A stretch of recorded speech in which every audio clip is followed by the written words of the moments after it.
So after the inspector came down, and we're in the basement level, we looked at the venting, and from the other video I told you that a couple things are happening. Well, the first thing is he didn't want a Studer here, and the floor drain he approved. So we have 1, 2, 4 vents, 4 vent risers. This is one. We have another one here that's going to be for the lavatory. We have another one in this wall that I call relief, but that's just a term I use. It's really a vent for the water closet, which makes the floor drain wet vent. And because the distance is about 1 foot, it's less than 3 feet or close to it in a line, the inspector was okay with the floor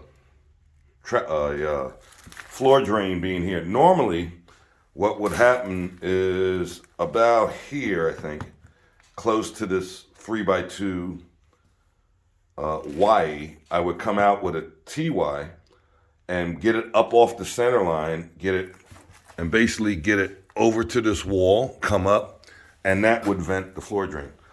But since the drain is not going to be used all the time, and I actually know that because this is more or less my bathroom when I come to do maintenance on this property.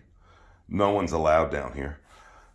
It's also there if something were to have an issue. Let's say a pipe broke or something had an issue. It's one of the low points in the basement. The water would go in there, make its way to the ejector, and eject out rather than filling up the basement. Another reason why we left this mechanical room that height is, as you know, with HVAC units, the circuit board is in the bottom. Once that board goes underwater, the furnace is done, usually. And as far as the warranty is, I know it's done. You can replace the circuit board and a lot of other stuff. But if you ever seen one of these go fully underwater, if you go back to the manufacturer, all of them that I know of will say, buy a new furnace. So that's kind of safe because it's up at a higher level. So if something were to leak out of there, it would roll out, make its way to the floor drain. So that's the floor drain. Back on to the venting. The other vent we have is coming up here near the tub.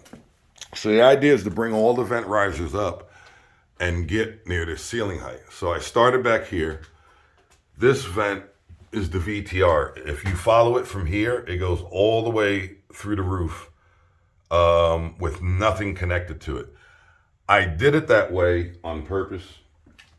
It also was in the engineering spec, meaning when I looked at the blueprints, that's the way they wanted it. Now, talking with the plumbing inspector, it did not have to go that way. I could have taken this pipe up, gotten maybe the first floor ceiling, found a vent or a vent stack and tied it in. I explained to the inspector that it was in the blueprint, and the engineers who got together, who wanted this to go up by itself, which essentially, as I said before, made 2 systems in the house. The basement is on its own vent. It's running out the injector, and it's really its own system from a DWV point of view. So on the other side of the wall is a slop sink. So I drilled a hole with the core drill. So the vent for that sink is going to come through, and we're going to tie it into this vent, which should be a 2-inch. So this is kind of the deal you're getting. So what I did, I bushed this down 1.5 inches. So this is going to kind of sit on the wall and head towards that, more or less. And also this gives them a chance to box this pipe in when they're done. Keep in mind, I said that all these ceilings are going to be sheetrock. So they're trying to keep the ceiling as clean as possible. So this will basically be like that. It's going through the hole. The vent for the sink will come back to it. And we're going to continue down to here. This will get a hole bored through. Probably right over the space. So I can drop,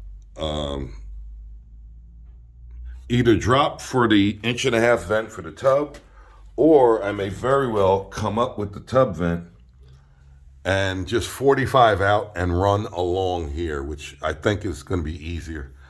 Either way, I still got to bore a hole through there. And you see in the distance next to that light bulb, you see the word vent again. See if I can make it. There it is. So there it is again. So basically what I got is a line. If you look down this wall, see between the two 2x6s? That's the path I want to take. The other thing we're going to do is the vent will be pitched down going this way. And this wall is going to be the low spot in the vent. So imagine we're going to pitch down slope or back slope. Actually, it's forward slope from this 45 to this TY to the next TY is going to be on this side of the wall. And then going that way, we're going to start pitching back up again. And what that does is create a low spot in this area so that the pipe is going uphill that way and it's going to go uphill that way.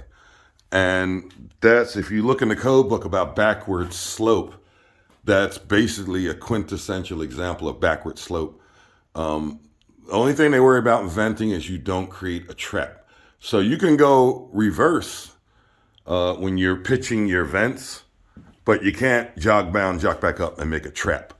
The concern is any condensation that is created in the vent, as long as it can make it to a vent riser and drain out and make it back into the sanitary, that is good. When you create a trap, that's when you fail. So anyway, just showing you what we figured out on that one. All right, see you.